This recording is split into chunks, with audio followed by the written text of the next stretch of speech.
Thank you for joining us today. My name is Dr. Sharifah Sarah, the Yellow Heart CXO Apprentice at Digi Telecommunications. Joining me on stage today, we have Miss Lucy Lim, Sign Language Interpreter from CYN Communication Services. Let's start today's event with a quote from John F. Kennedy. Children are the world's most valuable resource and its best hope for the future. Having said that, to give a bit of background on today's event, championing child rights in the digital age, Digi and UNICEF first started working together in 2013 during the launch of the Children's Rights and Business Principles, co-developed by UNICEF, the UN Global Compact, and Save the Children. Digi was one of the founding members of the UN Global Compact in Malaysia. In 2014, UNICEF and Telenor Group announced a 3-year partnership agreement to deliver large-scale global projects, which leveraged Telenor's digital platform to reduce inequalities and enhance children and children's skills for the digital future. The partnership was extended in 2018 in view of the joint shared value created in the long-running global partnership. Since then, Digi has been a strong partner with UNICEF in improving children's rights, mainly in child online protection, emergency appeal to Digi customers, and provision of digital tools. This approach has included understanding cross-cutting issues pertaining to children's rights in its operation, but also outside its operation through the joint implementation of UNICEF's Child Rights Impact Self-Assessment Tool for Mobile Operators, MOCRIA. Digi was one of the first companies in the world to implement this tool, and in 2020 provided input to revise the tool. The signing of this next extension of the UNICEF and Digi partnership in a Memorandum of Understanding (MOU) expresses our commitment to work together on critical issues related to the rights of children in Malaysia. UNICEF and Digi are committed to advance children's rights to survival, protection, development, and participation, and is guided by the Convention on the Rights of the Child, CRC. Partnership areas include digital inclusion and future skills for all, digital resilience and safer internet, child rights and business principles, and family and friendly workplaces. To illustrate this, let's watch a short video on the Digi-UNICEF partnership over the years. Some friendships happen by chance, brought together by shared values and unified goals. Becoming partners to support children's rights. This has been our journey, a commitment made towards children's rights in business, a promise to keep children safe. Together, we closely examined key issues affecting children in the digital age. We took a stand against cyberbullying and saw the need to equip parents to grow alongside their children's digital world by strengthening support systems. Along the way, we reviewed the impact of our journey to push ahead and grew our interventions on child online grooming, building capacity for youth against online child sexual exploitation, inspiring children to speak about their rights, by encouraging young leaders to advocate for online safety, and garnering support for Malaysians to solve social issues with innovative technologies. We came together in a multi-stakeholder initiative to combat online child sexual exploitation, championing causes to end violence against children, especially around issues concerning cyberbullying, while instilling digital citizenship behaviors. We have also worked together to protect children in emergencies. At a global level, we have built thought leadership to form alliances to protect child rights, garnering support from key opinion leaders and social influencers to drive the momentum. Collectively, this has led to an empowered society, amplifying the voices of children through youth-led advocacies. children championing environmental issues through our digital platform, and celebrating young social changemakers who inspire change. We also amplified the voices of children through a regional platform to encourage student-led discussions on violence online and in schools, with the view of achieving the Sustainable Development Goals to create a better world for children. Because great things are always accomplished together.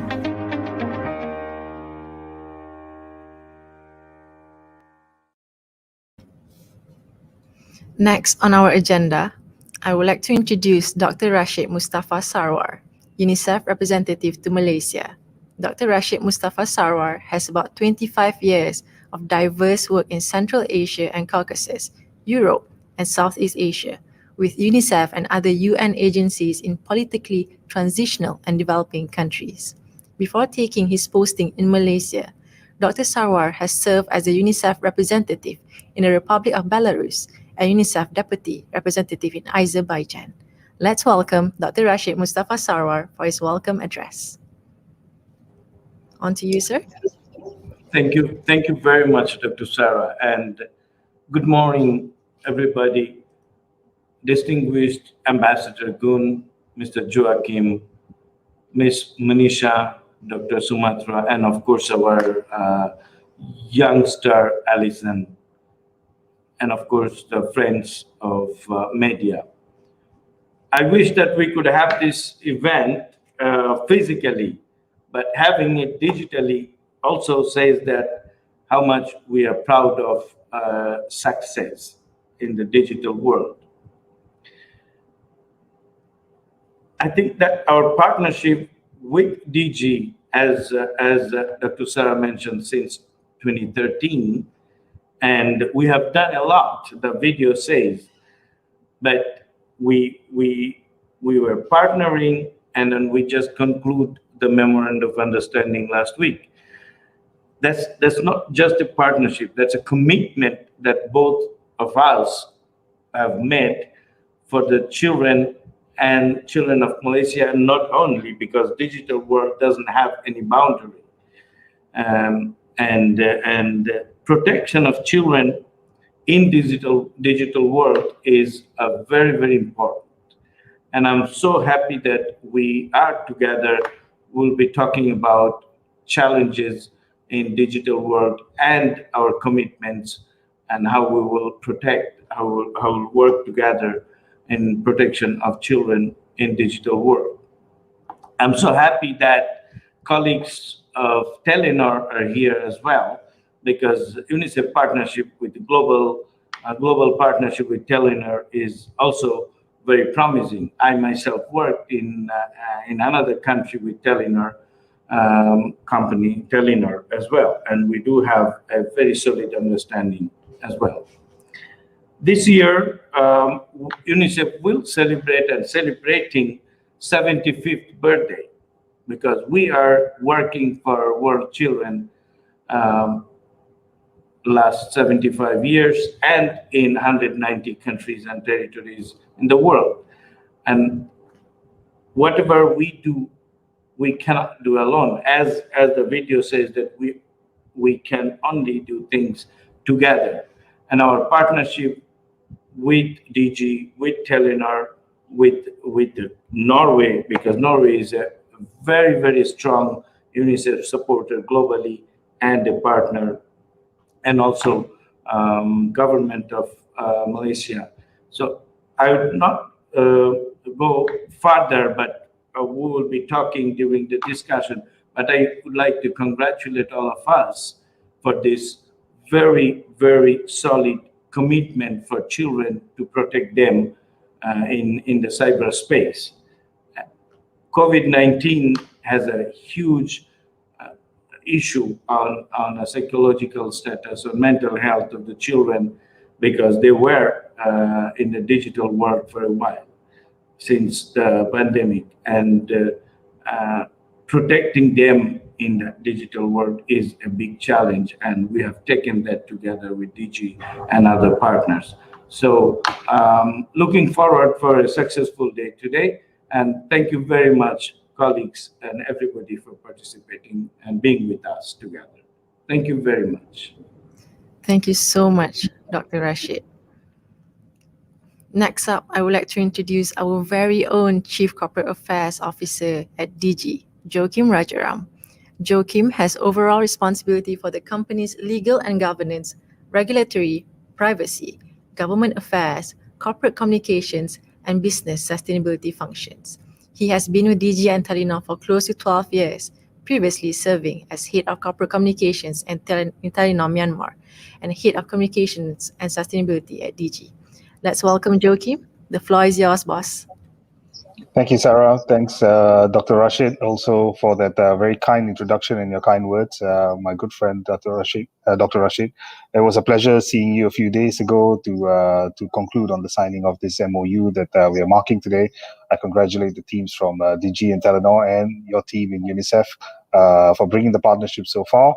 And we're looking forward sincerely to the next phase of the partnership in the coming years. And then I also want to welcome a friend of both DG and Telenor and UNICEF as well, Her Excellency Ambassador Gun Jorit Roset, the Ambassador of Norway in Malaysia. Ambassador, we're deeply thankful for your partnership, for your help, for your support. You've been a big cheerleader for the cause and for all our organizations over the past few years. And we deeply appreciate that. And then thank you as well to all our friends on the panel who are joining us today. My old friend, Dr. Sumitra, Miss Allison, we've not met. I'm looking forward to meet you in person, perhaps soon. And then, of course, our colleague from Telenor, Manisha, whom we've worked together for a long time as well. These are great voices to have on a very important discussion on championing child rights in the digital age. And I'm certainly looking forward to the dialogue that will follow from here as well. Digi started off in our journey on internet safety about 10 or 11 years ago. We realized that more and more this tool that we have in our hand is the first point of contact for most citizens, particularly children, to the internet. That has only grown more and more over the last decade or so. This smartphone, when it's in somebody's hands, there's no chance that they're going to say, no, it's not for me. It will continue to grow to be part of their life every day. And we see this almost more clearly today than ever before. The smartphone and mobile internet is connecting us to almost every facet of our life, from the time we open our eyes in the morning to the time we shut them at night. It is communications, it is entertainment, it is for all transactions that we do online, ordering our food, ordering our transport, doing our banking transactions, learning, and productivity as well. More and more, we see this more relevant today in the age of a pandemic, when mobile communication still continues to connect us digitally, when we can't be connected physically to each other.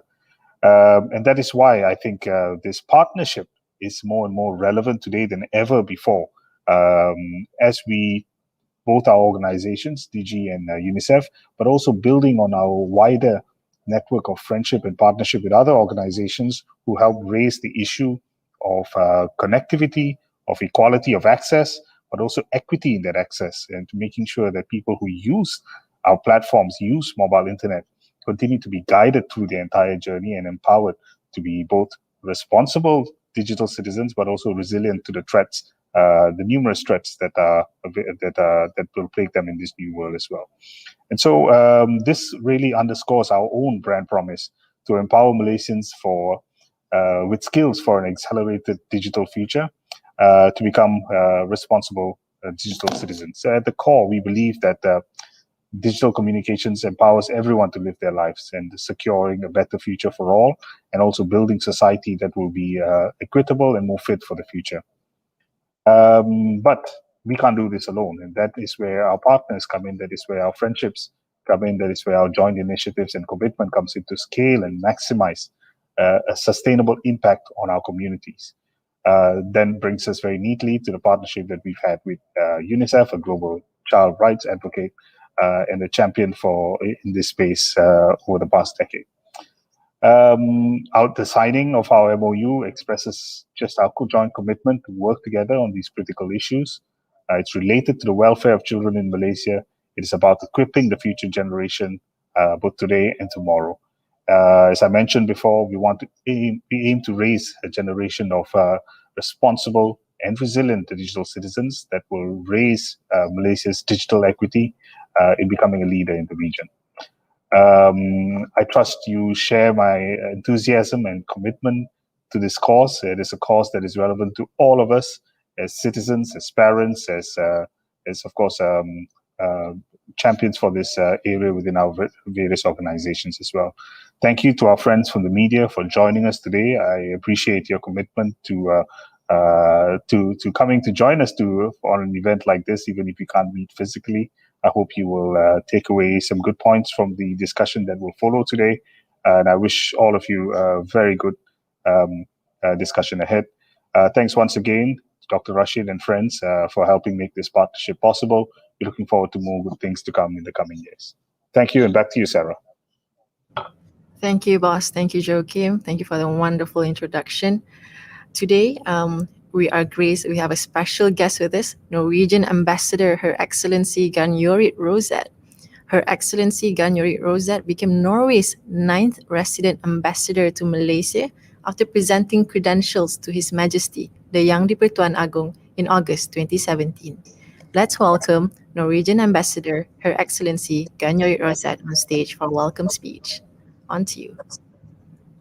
Thank you, Sarah, Dr. Rashid, Joachim, friends in the panel. Yes, of course, I'm speaking to you today as the ambassador of Norway, but I must say also as a mother of 3 teenagers who've been more digital students than live in the school of the last year. And of course, I share also Joachim's view and worry sometimes that they spend all this time on their tablets and phones. And I think this partnership brings us together both as representative of governments, companies, and as parents, and also probably as persons who should be aware of the role that these digital platforms play in our world. The Norwegian government, as Rashid said, is a strong supporter of UNICEF, and the Convention on the Rights of the Child has been part of the Norwegian law for many years and has set the agenda for Norway's policy on children. Our aim is that all children shall have a safe and secure childhood. And of course, we see and share the worry that children are disproportionately affected by the mitigation measures taken in response to COVID-19, such as school closures, confinement, movement restriction, disruption of child protection services, and added family stress. Many students are unable to access remote learning. And we see rising poverty and no access to school make children more vulnerable to violence, abuse, exploitation. And it is the opinion of the Norwegian government that to make the Sustainable Development Goals a reality, to reach them, we cannot work in silos. We have to form partnerships between public and private entities, including both companies and civil society.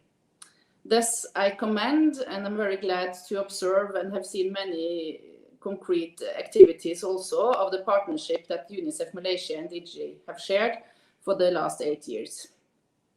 I'm also very happy to know that Telenor Group and UNICEF globally have a partnership already since 2014, providing their cooperation on the use of Telenor's platforms globally. And I think it's very exciting to see that we are witnessing this partnership also growing in Malaysia. Digi, of course, is a Malaysian company, but also a subsidiary company of Telenor ASA. And I think the signing we saw last week of the MOU with UNICEF Malaysia is an exciting happening, extending the UNICEF and Telenor global partnership also in Malaysia. And I'm sure and hope this partnership will enable both UNICEF and Digi to complement each other's expertise to ensure that children's rights and well-being are upheld, especially now in the midst of a pandemic.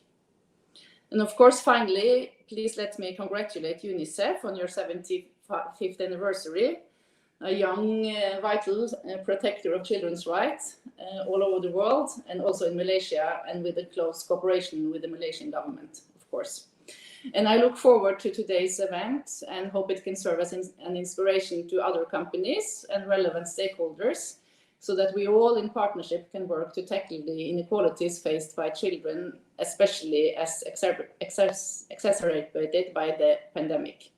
So thank you so much for including me, and all the best for today's discussion. And I look forward to following the partnership between Digi and UNICEF. Have a good day. Thank you. Thank you, Her Excellency, for the wonderful words. Next, let us move to the next agenda to commemorate this partnership, a dialogue session on children's rights in the digital age. Before we begin, a short note to the viewers. Throughout the event, you will be able to submit questions, and we will run through for either all the panelists or specific panelists. So feel free to submit questions, and we will allocate the last 10 minutes to run through as many of them. Joining us today for an exciting panel discussion, we have Dr. Rashid, who welcomed us earlier, Alison Low from PJ Child Council, Manisha Dogra from Telenor, and Dr. Sumitra Nair from MDEC. A brief background on our panelists today. Alison Low Jiawen is a driven 17-year-old that aspires to create a more equitable community for children across Malaysia. She is the president of the Petaling Jaya Child Council, an initiative by the Petaling Jaya City Council to make Petaling Jaya the first UNICEF-certified child-friendly city in Malaysia. She was also elected president of the Child Consultative Council under the Office of Children's Commissioner Suhakam, which leads to reflect the voices and needs of children around Malaysia to the OCC Suhakam. Alison Low Jiawen has actively participated in UNICEF's programs, championing for the best interests of the child. Manisha Dogra is a senior business sustainability professional with extensive operational and strategic experience in Asia. Manisha is currently the Vice President, Head of Sustainability Asia at Telenor Group. She has been central in setting up Telenor's global partnership projects focused on skills for a digital future with UNICEF and Plan International in Asia, and also be working extensively on business and human rights issues across the region, as well as supporting Telenor's global commitments to UN Sustainable Development Goals. Last but not least, we have Dr. Sumitra Nair. Dr. Sumitra Nair is Vice President and Head of Digital Skills and Jobs at Malaysia Digital Economy Corporation, MDEC. Her mandate is to lead MDEC's digital talent development and inclusion strategies in ways that empower Malaysians to take advantage of digital technologies for career and income opportunities. To date, her work has impacted more than 1 million Malaysians. On that note, I would like to thank all the panelists for being here and to hopefully take as many lessons and knowledge from this session. Let's begin. Recently, the whole globe was affected by the coronavirus disease, COVID-19, which caused a major disruption in every economic sector as well as the education sector. This has surfaced some apparent challenges concerning child rights in the digital environment, such as the right to education, right to protection, and to thrive in a productive environment, especially during this challenging time. So my first question to you, Alison, if you don't mind, as I feel you would have the most input on this, what are some of the challenges that children face in terms of digital inclusion and resilience, especially during this pandemic? Thank you, Sarah. I would like to share these challenges in line with the 4 primary guiding principles of the CRC. Number 1, when we talk about the non-discrimination and equality of the lives of children online, we talk about digital inclusion, in which it is the access children get to gadgets and stable, sufficient internet quotas to support their online education and activities. So amidst this pandemic, I have witnessed a few of my peers, especially from the B40 community, in large households in which they have to rely on a very limited amount of digital gadgets and internet quota to survive the phase of online education. And this has brought upon significant impacts to their academic progress. Moving on, we're talking about the best interest of the child in the digital environment. Nowadays, we see that the best interests of companies and authorities overtake the best interests of the child online. Surveillance capitalism is in which the personal data of children are obtained without their consent to actually exploit children in the sense to advertise and to maximize profit by companies. And this would cause children to receive content they might not actually need for their personal development, resulting in overconsumption of online media and content.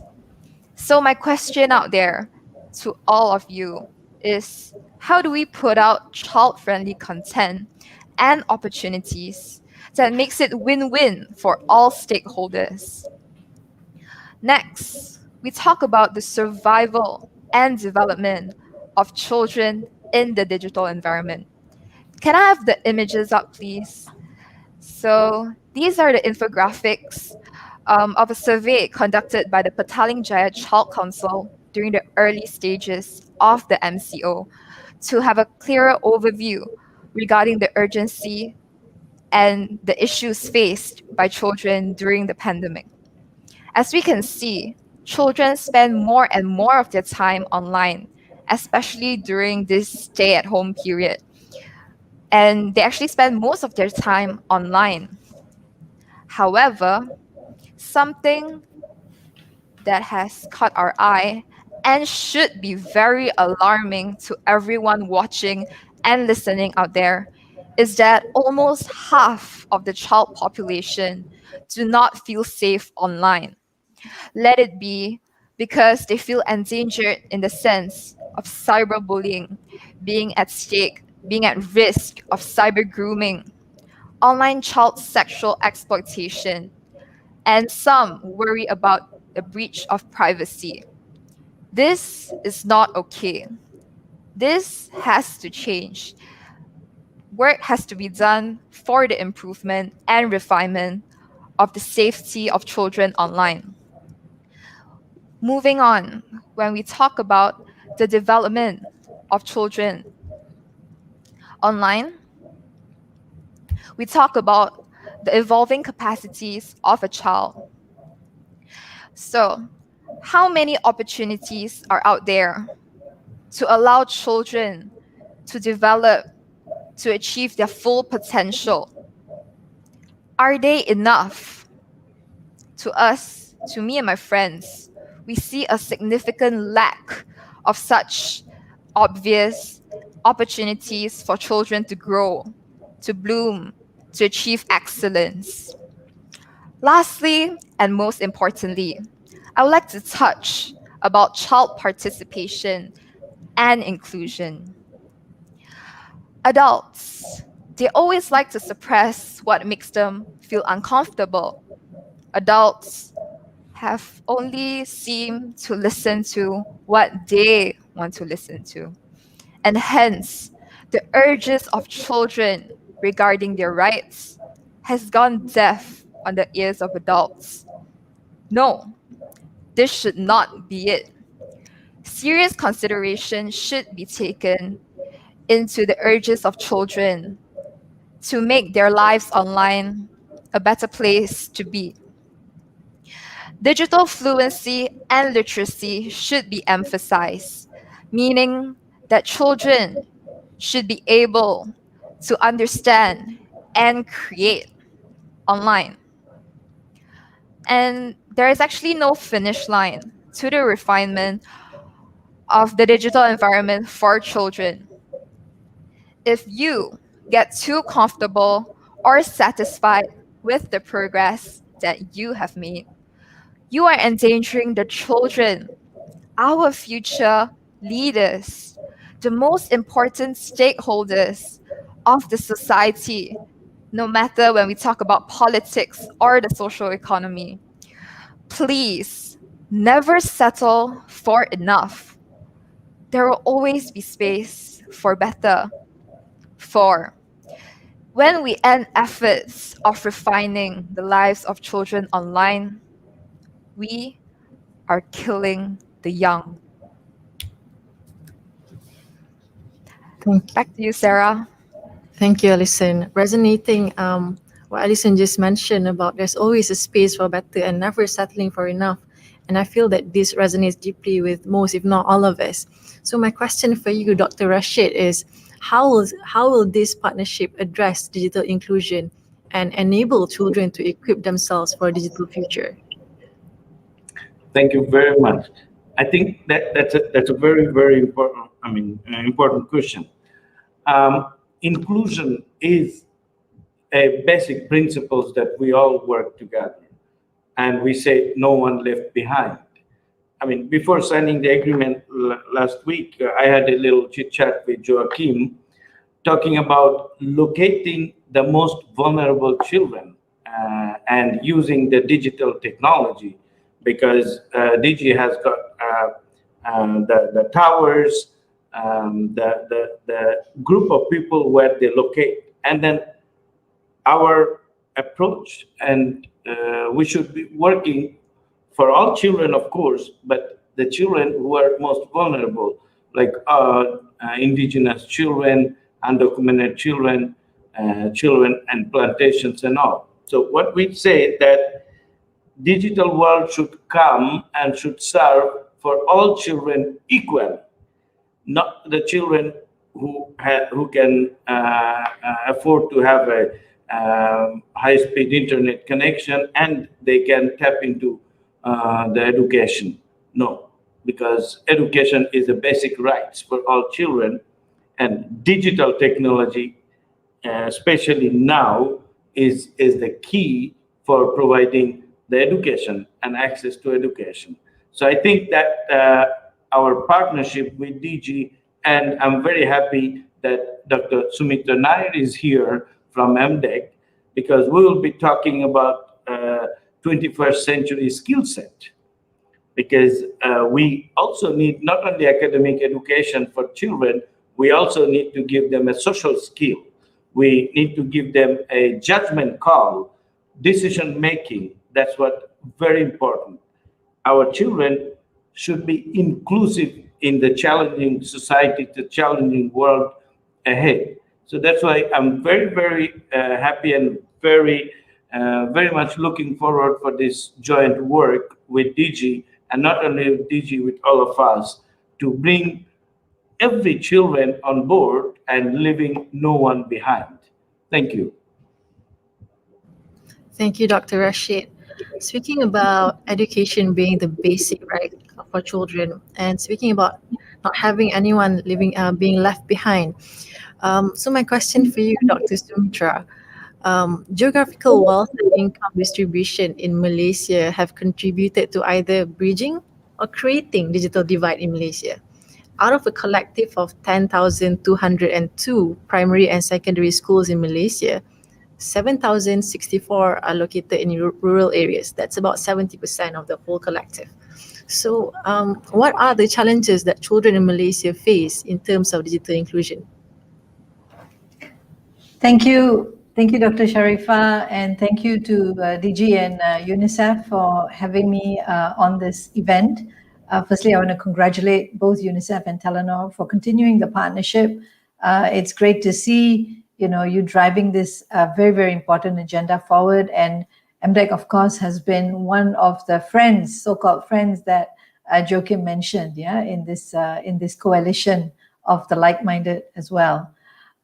So coming back to your question, Dr. Sharifah, yes, there is obviously a divide, and it's on various levels, right? And I think Alison touched on some of the different kinds of divides that that currently exist. For example, she touched on the divide in relation to access to infrastructure, right? Whether it is connectivity or devices, right? There's obviously a divide there.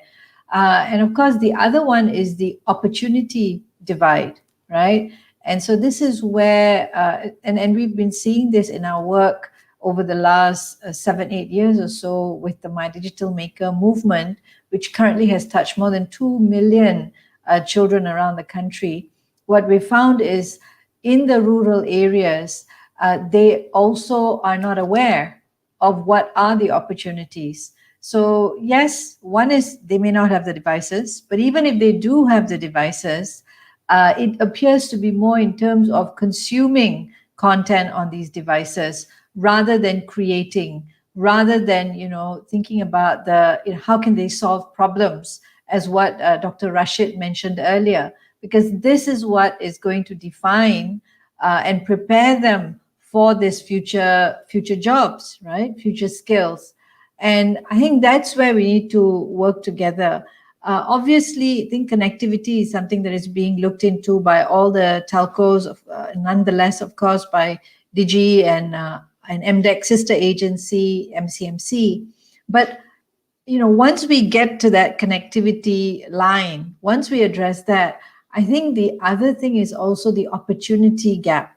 And here, I would rather, my position is, I don't think we can wait for everybody to be connected. We need to find creative ways as to how we're going to close that opportunity gap, be it through, whether it is through internet connectivity, but it could also be more traditional mediums. And this is where the government's efforts around Didik TV and the content that's being pushed out via these more traditional mediums can hopefully help to close those opportunity gaps as well. I'm going to stop here because I'm sure there's going to be more opportunities for conversation later, but I really like us to think about this opportunity gap and how more organizations need to come together. The two today are a good start, but more of us need to come together, get on the bandwagon to look at how do we collectively address this opportunity gap. Thank you. Thank you, Dr. Sumi. Just a follow-up question on that. Talking about future jobs and skills that you just mentioned, and My Digital Maker under MDEC, I'm just wondering, how is the correlation of My Digital Maker and the possible Industrial Revolution 4.0 and the contribution that it might lead to that? To make a move. Can you hear me? Yes, sorry, yeah. Great. So, that's thanks for that question. And that's the reason why My Digital Maker movement was launched in the first place. It was launched 5 years ago, 2016. And the reason was because we saw this trend where, we have one of the highest percentage of digital natives proportionately as a population, right? And so a lot of the children in Malaysia were lucky that they had some form of access already to the internet, right? But what we found missing was the ability to solve problems, the ability to create, right? And so that's why we call it the My Digital Maker movement, because when you make things, that's when you get creative. You start to look at how do you harness digital technologies to solve problems around you, right? And so it's very tied into fourth industrial revolution, because the fourth industrial revolution, digital is kind of like, and cyber systems are kind of like the common thread that is going to be tying the various components together in whatever sector, be it in healthcare, financial services, manufacturing, regardless, cyber and digital will be that common thread.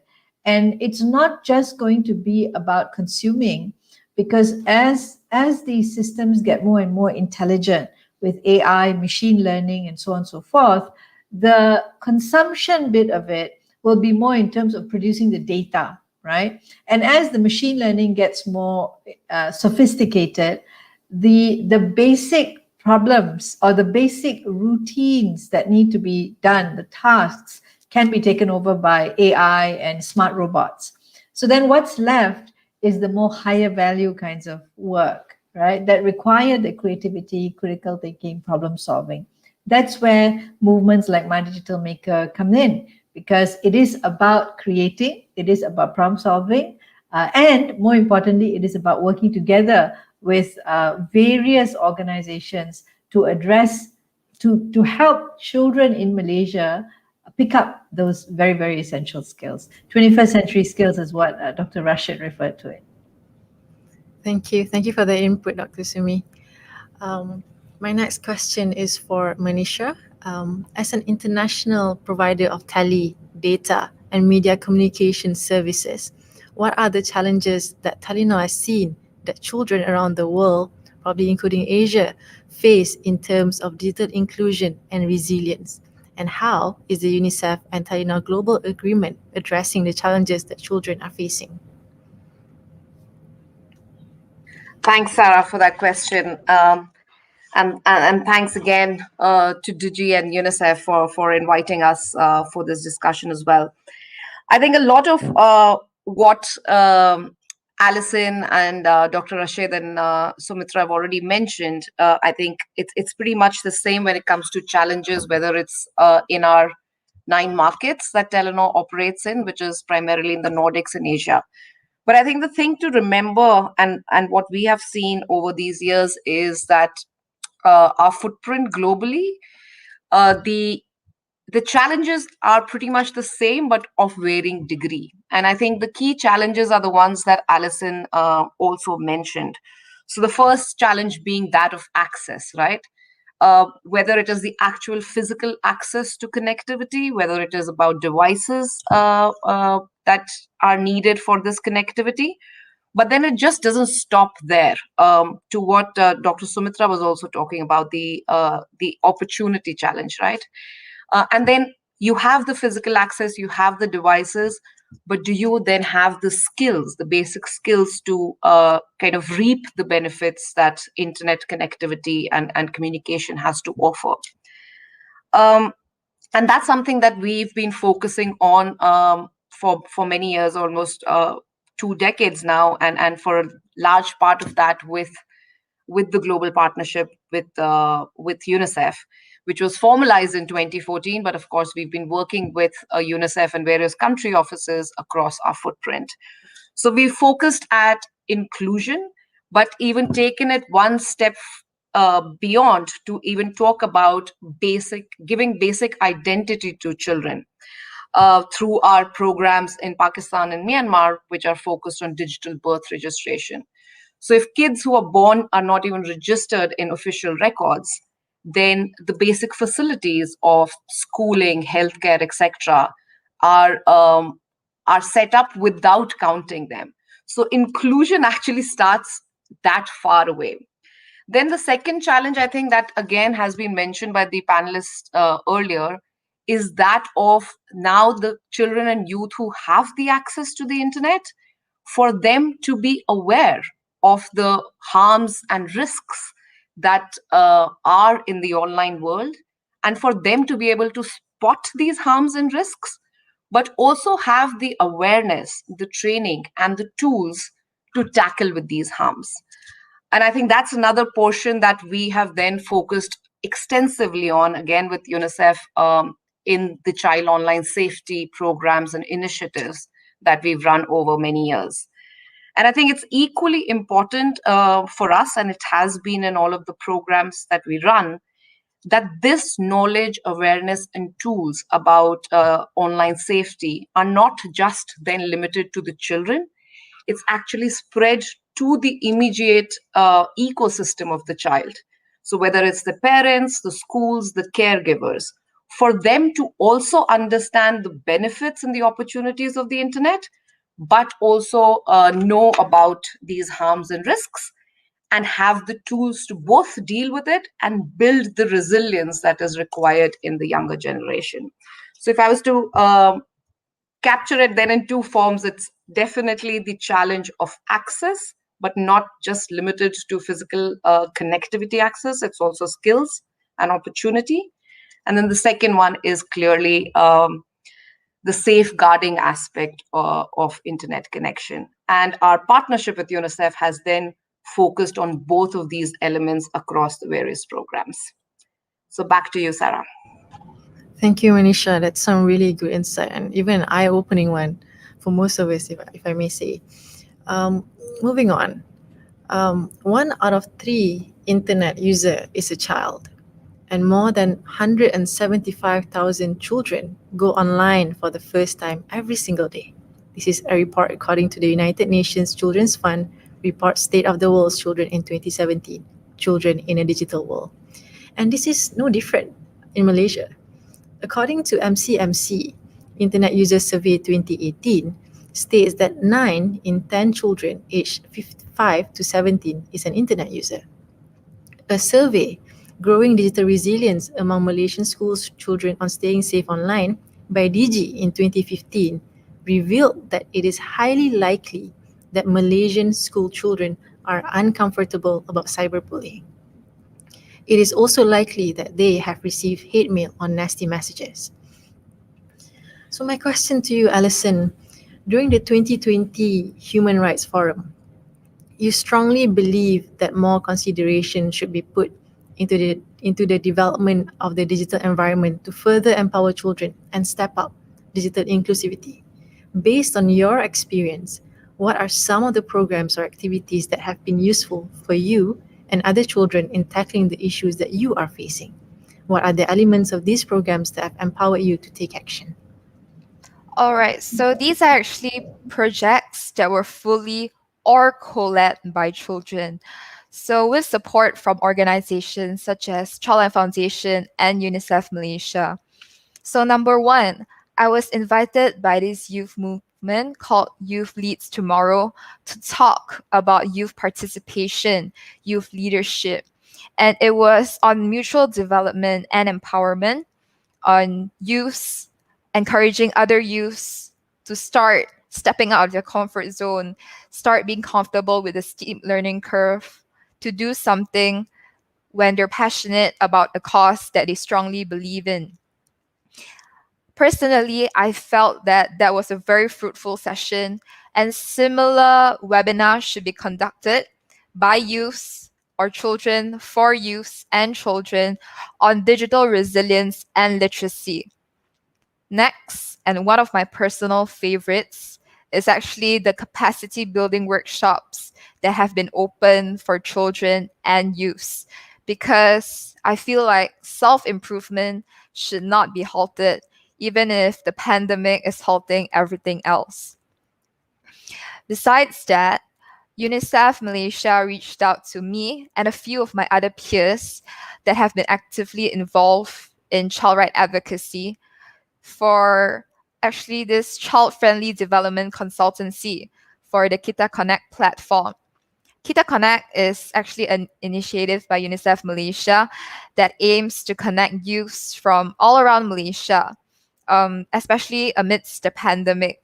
And so we were consulted and listened to in the early development stages of this initiative. Currently, me and my friends have been working on setting up a youth movement that champions digital resilience and literacy of the young, which aims to aware, educate, and empower other youths and children via content creation and other child-led programs. Here, I would like to emphasize that, do you notice that all these programs and projects that have actually brought upon actual huge impact to us are actually projects that are actually co-led or fully led and conducted by children with the support of adults? This is actually a very rare sight, because nowadays we realize that adults tend to like to plan and conduct things according to their way without actually consulting children or involving children in the planning and execution of programs. And I feel like this is something to be taken note of, and something should be done so that, child-led programs or programs co-led by children become more common. Thanks, Sarah.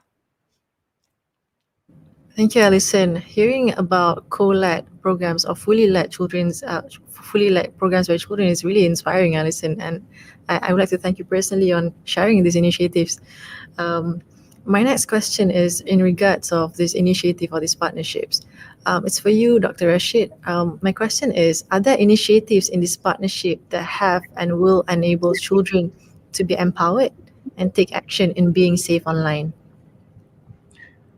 Thank you very much. And Alison is a strong advocate for children, and we see that she is shining.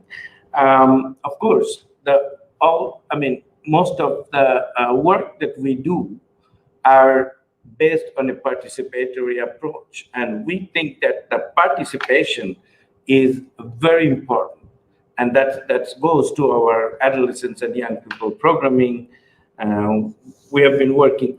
In fact, the Petaling Jaya is working towards a child-friendly city and a participation And working with children is one of the key components to have a city child-friendly. Child friendliness is not that you do things for children. Child friendliness is you do things with the children, because children is not a problem. Children are part of the solution, and they are the solution. So that's why our old program are very cross-sectoral, and whatever we do, it has to be a child participatory approach embedded into the programming. When we talk about the digital world, one of the very important part came into in the study is that parents are not very on top of how the internet works. So what happens that the parents' internet literacy are very low level, and they do believe that restricting access to internet is a solution or is a protection for children, which is absolutely not true. Parents and children will have to work together on the content, and there should be a trust relationship between parents and children. If a children face any bully, anything in the cyberspace, parents should know first, and they should discuss it.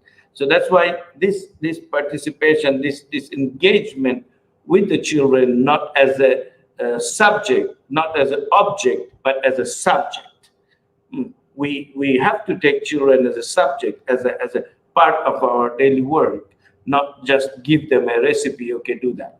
So I think this is very important for all of us adults, that children we do protect them together with, in a close participation with them. Not like we do protect them by ourselves, what we think. As Alison mentioned it very clearly, that bring us together, and we will help you to protect us. That's a core message. Thank you very much, Sarah. Thank you, Dr. Rashid. I really like the connotation where Dr. Rashid mentioned children are not part of the problem. Instead, they are part of the solution. Moving on, with MDEC's aspiration to firmly establish Malaysia as the heart of digital Asian, and with a close to 25-year track record of successfully leading the ICT and digital economy growth in Malaysia and building digital skills, my question for you, Dr. Sumi, what is MDEC's role in bridging the digital divide? And how is MDEC addressing this inequality for children with UNICEF and Digi? Thank you for that, Dr. Sharifah. Just the point that was made earlier, I just want to comment on that before I address the question about children being part of the solution. I really like that approach. And, one of the things we realized very early on in our journey is that, we as one organization cannot potentially address the problem holistically. And we really need to work across stakeholders, be it adults or children. And so one of the experiments that we tried a few years ago was to actually get children to be the sort of like future skills ambassadors, digital skills ambassadors. And we did this in 24 schools, and we call these schools the champion schools, because the idea was they would each then support schools in the community, 4 to 5 schools in the community each. And what we found, and who was driving this in the schools were the children, right? So granted, you needed a teacher or a head teacher who was supportive, but very early on, the idea was to get the children to lead it. And we've seen so many examples where kids have gone on to onboard adults in their community, not just other children, but adults in the community. And I have really nice photographs, which unfortunately I don't have right now to share with you, but I've seen photographs where, you find children teaching their head teachers, how do you use a computer, right? We've had a group of primary school children out in Sabah, teaching the trainee teachers from the nearby teacher training institute, how do you actually code? How do you program an IoT device, you know? And so kids really, I mean, you don't really need to teach them, because for children, to many of them, digital is second nature. They're natives, right? And so the idea is, the minute you put it in front of them, you put the device or you put the opportunities in front of them and you empower them, they are ready to fly. And we've seen this over and over again. And the reason My Digital Blueprint that was announced by the government has actually recognized the impact of this experiment. And they've committed to scale the champion schools to 2,500 schools in Malaysia over the next 5 years.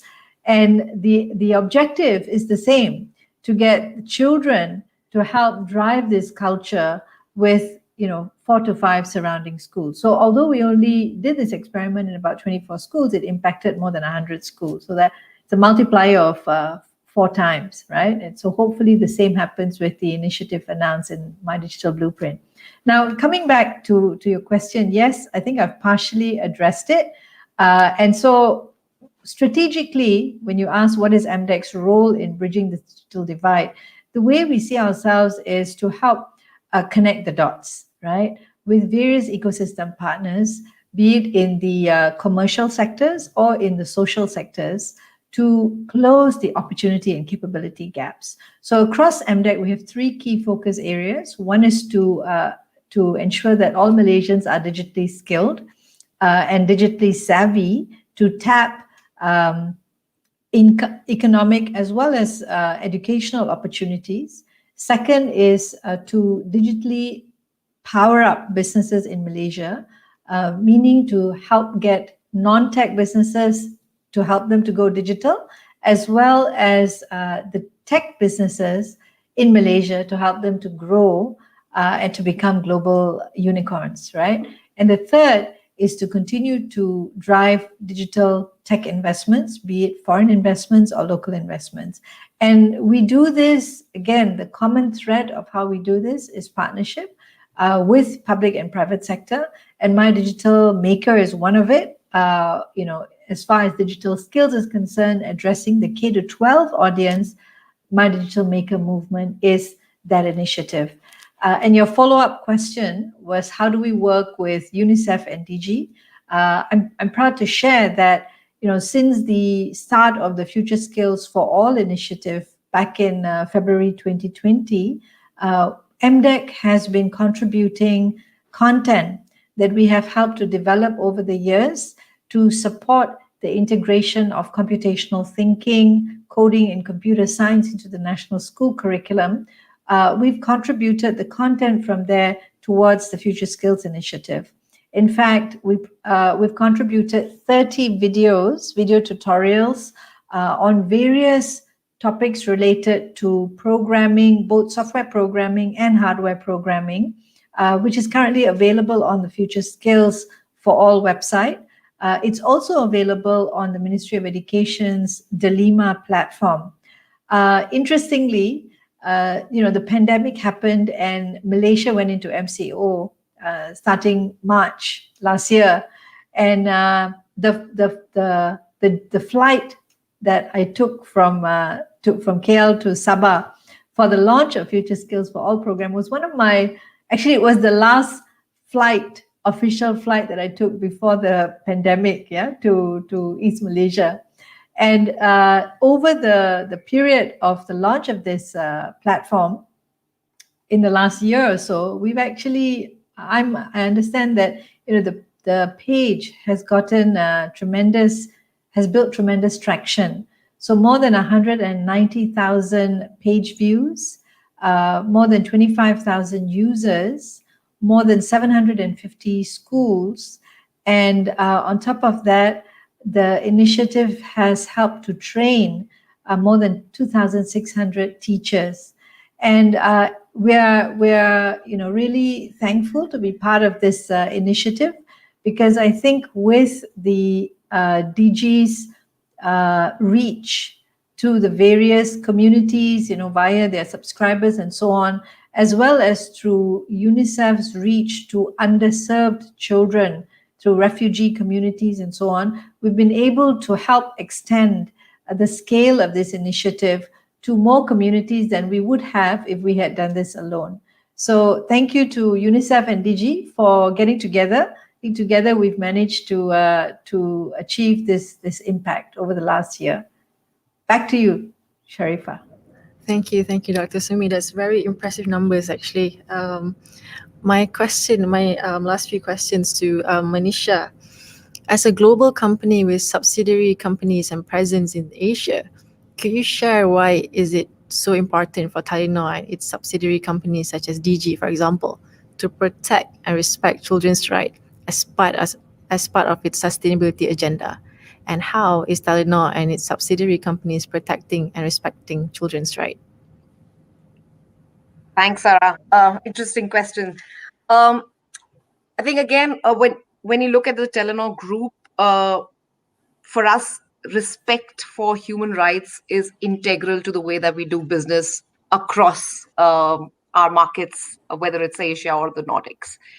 And child rights are human rights. We've been supportive, and as Joachim also mentioned in the beginning, Telenor as a whole was one of the early supporters of the child rights and business principles during the time that it was being developed in 2010, 2011, and also when it was adopted in 2012. We work proactively in all of our 9 markets to ensure that child rights are protected and supported, not just in our own internal operations, but also throughout our supply chain. And we want to ensure that children, while they're not the direct consumers of our services or products, we do know, and the earlier speakers mentioned how children and youth are prolific users of the internet. So we want to ensure that the opportunities that the internet has to offer are extended to the children while they are safeguarded during their online experience. If I try and bucket it, I would say there are 3 key focus areas when we at Telenor look at child rights in our operations. We, of course, keep conducting reviews and risk assessments and due diligence to also see how we as a business are impacting child rights. The first bucket of this is, as I mentioned earlier, is extending the benefits of the internet and communication to children so that they can advance their ideas, they can learn, they can create and become digitally skilled, digitally responsible, and digitally resilient generation. The second bucket is clearly focusing on the work together with our vendors and suppliers to ensure that there is no child labor in our own operations as well as in our supply chain. And then the third bucket that I'd like to highlight is to ensure that we as a company have internal policies and processes which support family-friendly efforts. So whether it is about equal employment opportunities across our markets, we have a 6 months paid maternity leave globally, irrespective of what the national law is or dictates or not. We as a company, as a group of companies, have always advocated for flexibility at work. So employees are free to kind of make plans on their work schedule based on their family situation. And this was the case even pre-pandemic. And it actually came out quite handy for all of us during the various stages of lockdowns that the countries went through. And then we also have facilities and childcare facilities in many of our markets, especially in Asia. So in Telenor, Pakistan, as well as Grameenphone in Bangladesh, there are full-fledged in-house daycare facilities for children, which are highly appreciated by our colleagues there. So 3 key buckets would be focusing on extending the benefits while keeping children and youth safeguarded. The second would be focusing on no child labor in our operations. And the third would be then family-friendly practices and policies. The second part of your question, and I'll try and wrap it up looking at the time, is how do we support this? Again, I think partnerships is key for us in everything that we do. We know that we can't do things alone. So finding partners who have equal ambitions and focus towards child rights is the way to go for us. Back to you, Sarah. Thank you, Manisha. That's very insightful, and I'm pretty sure all the initiatives such as the 6 months maternity leave will create great well-being for the employees. So moving on, in the interest of time, we shall now take a few questions from our public audience. Question from our Facebook Live by Mr. Fahmi Mahmud. What are the dominant effects and relationships between digitalization and child's health? Can we have Dr. Rashid and Dr. Sumi to comment on this question? Oh, okay. Let me try, and then I will pass it to Dr. Sumitra. I think anything more than normal, we call it abusement. And anything that you abuse is not good. So digitalization is something that you cannot avoid, and it is important for child well-being and development today. Access to education, access to your friends, discussing, contact, and learning. But if you do it more than you need, then it's of course it's linked to your mental health. It links to your abusement, sleeplessness. If you start gaming, and then that's also towards addiction and all. So I think anything you do more than normal are harmful for your health. So that's the relationship between digitalization and child health, what I understand. Dr. Sumitra. Yes, thank you, and I echo Dr. Rashid's point. Going above and beyond what is needed can be harmful, I guess, in many things in life. And I just want to also quote Spider-Man, right? So digital is a very, very powerful tool, and with this great power comes great responsibility as well. To use it responsibly, that's something that we believe in, and to use it productively is extremely important. Thank you. Thank you, Dr. Rashid. Thank you, Dr. Sumitra. To quote, with great power comes great responsibility, and the idea at the end of the day is to use our resources responsibly. Responsible. My next question from the public would be from Lim Yu Kin. So, to any of the panelists, do any of the organizations the panelists are from currently have any initiatives that empower children to advocate for digital resilience and literacy for other children? If so, how can they get involved? Probably we can have Alison and Manisha to comment on this question. Should I go first, Ms. Manisha? Absolutely. Okay. All right. So as I mentioned before, me and my peers are actually currently working on starting up a youth movement focusing on actually digital resilience and literacy. And we have been actively pitching to many organizations, including Digi and some other organizations I'm probably disclose in the future. All right. And a pattern that we have noticed is that these companies or organizations, they want it for the paper. Like, do you actually listen and understand from where we come from where we stand? Because a pattern we see is that they like us to adhere to their standards and their common practices, and that's not always the case, because as children we have fresh ideas. Please give us advice on that, but please do not deny us entirely. All right, so how can we get involved? Primarily, please educate yourself on the cause you're passionate about. So in this sense, Yukin is mentioning about digital resilience and literacy. So please understand what is the ultimate goal to achieve that. And from that on, you consult, and after that, you reach out to experts to gain experience, and then you can start your own initiative if you would like. Yeah, that's about it from me. Ms. Manisha, would you like to add on anything? Fantastically articulated, Alison, as always. And I really like that you've been challenging us since the beginning of the session with your very passionate and articulate appeal, right? To say that adults include us. And I think that criticism is not without reason. So thanks for being that vocal about this piece.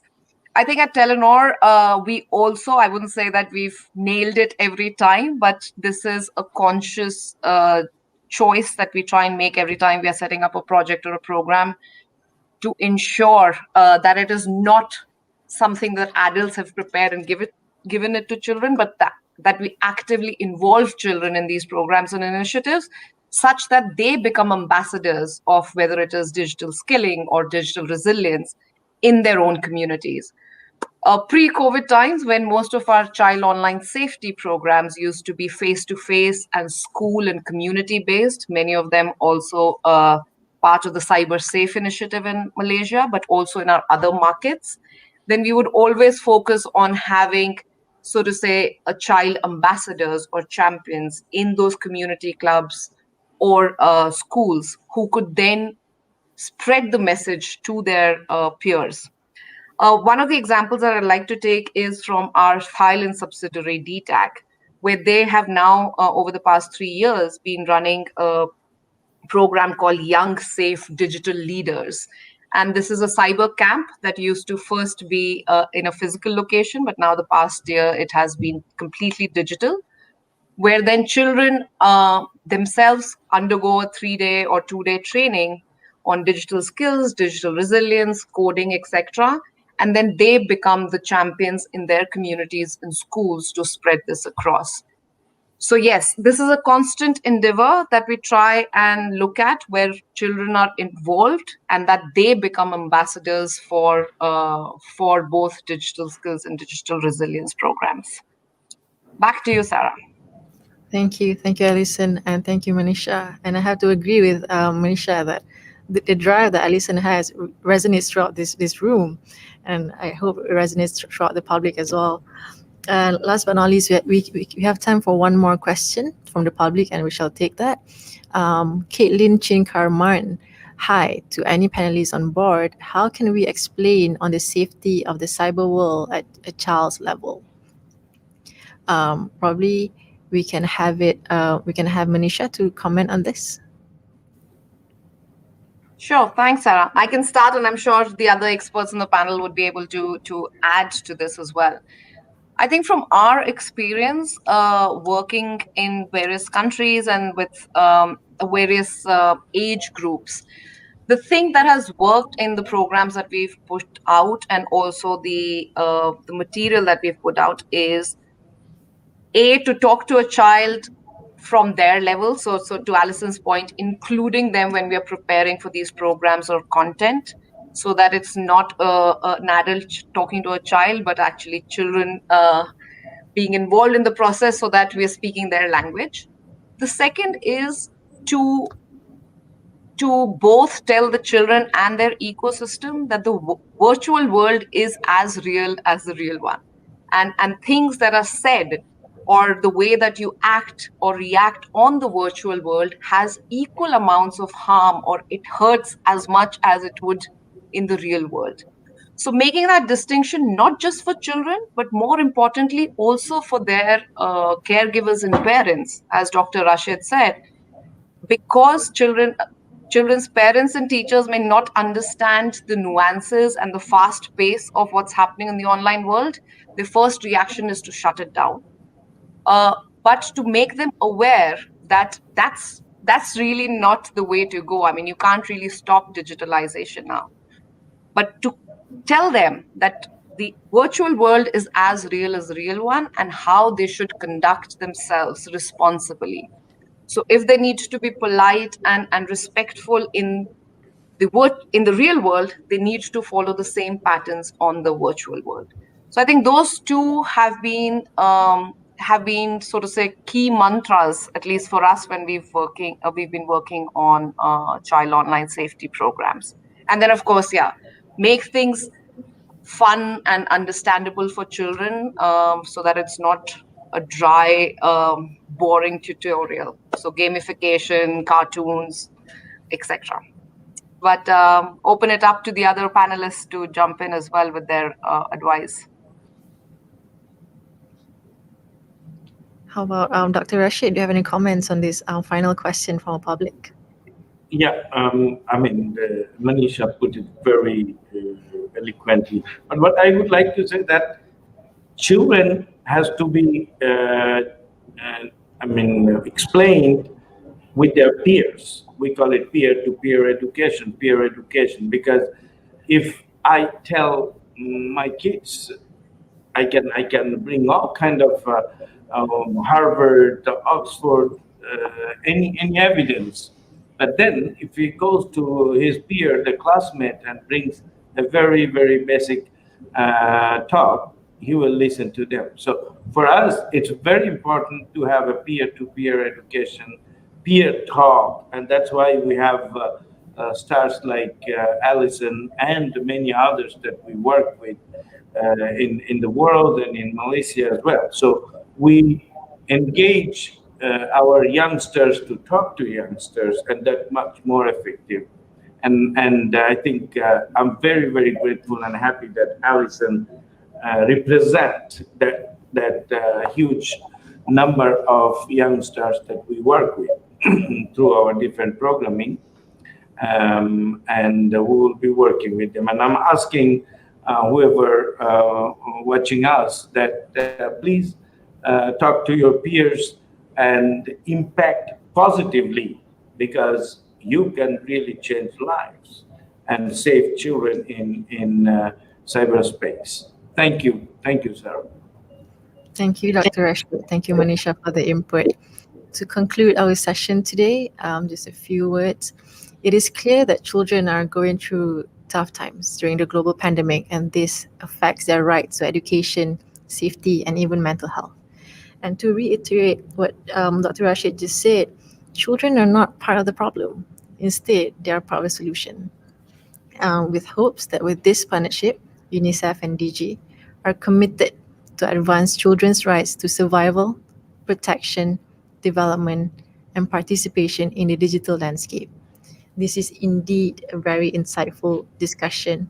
And as Nelson Mandela once said, there can be no keener revelation of a society than a soul, than the way in which it treats its children.